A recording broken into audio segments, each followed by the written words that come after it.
Hi everyone, my name is Erin. Welcome back to my channel. I talk about books here, and today the book that I'm going to talk about here is From the Ashes by Jessie Thistle. This is a memoir shortlisted for the Canada Reads 2020 debates this year. Really just an incredible feat to write about such horrendous things with grace and beauty.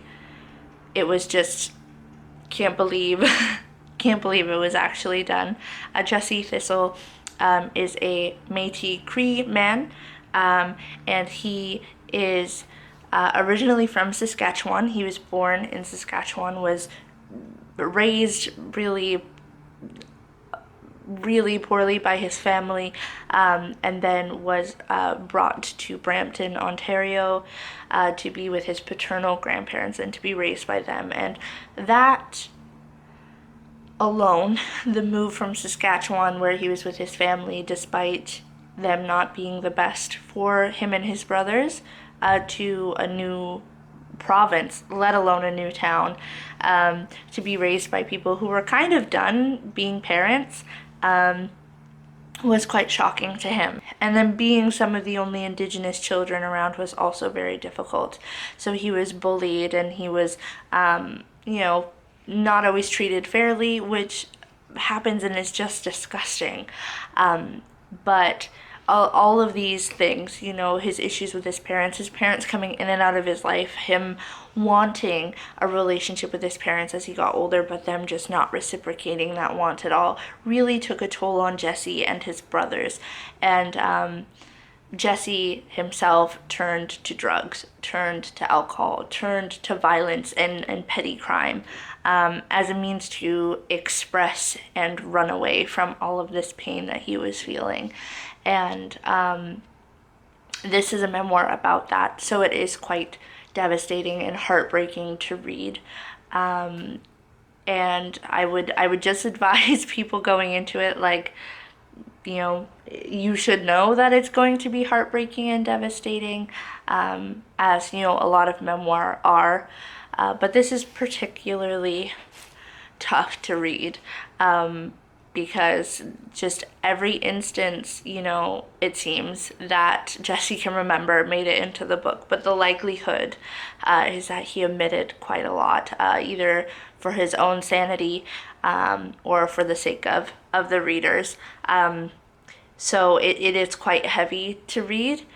But there is a silver lining at the end, again, like most memoir have. And I'm realizing my preference as a memoir reader now, and this book kind of aided me in that, because I know that I prefer the hope to sort of balance out the despair, and it wasn't exactly the case in this memoir, which is fine. It's Jesse's life. Who am I to tell him how much hope to put at the end of his story? But, if you think about his life and how, it didn't really start to turn around until 2006. That's not that long ago. It makes maybe a bit of sense, especially if he needed a bit of time to separate himself from all the negative that had happened to him before he was able to write. So I would highly recommend this if you love memoir, if you want to read more works by Indigenous authors, if you want to maybe understand a little bit about intergenerational trauma. I think that this is a very slow introduction to that, despite it being very blatant and obvious. I think that this sort of holds your hand while you walk through these moments that Jesse experienced. And I think that this is a very valuable thing to read. I'm very happy that it is one of two very powerful and incredible memoirs that have made it onto the shortlist this year. I do think that it's going to be quite tough for the fiction to beat out these incredible memoirs, and I'm really interested to hear what people have to say about it. If you have read From the Ashes, I would love to hear what you have to say.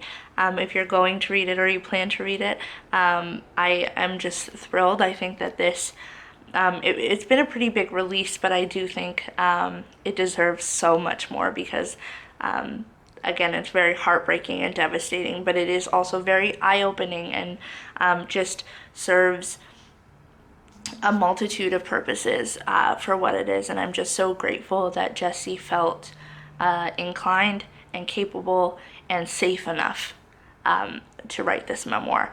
And I commend him because, you know, he survived a lot, and that is just, that's beautiful all on its own. He didn't necessarily owe the world a memoir, but I'm grateful that it exists anyway. That's all I have to say today. Thank you so much for watching. I hope you enjoyed this video, and I will talk to you soon with another one. Bye.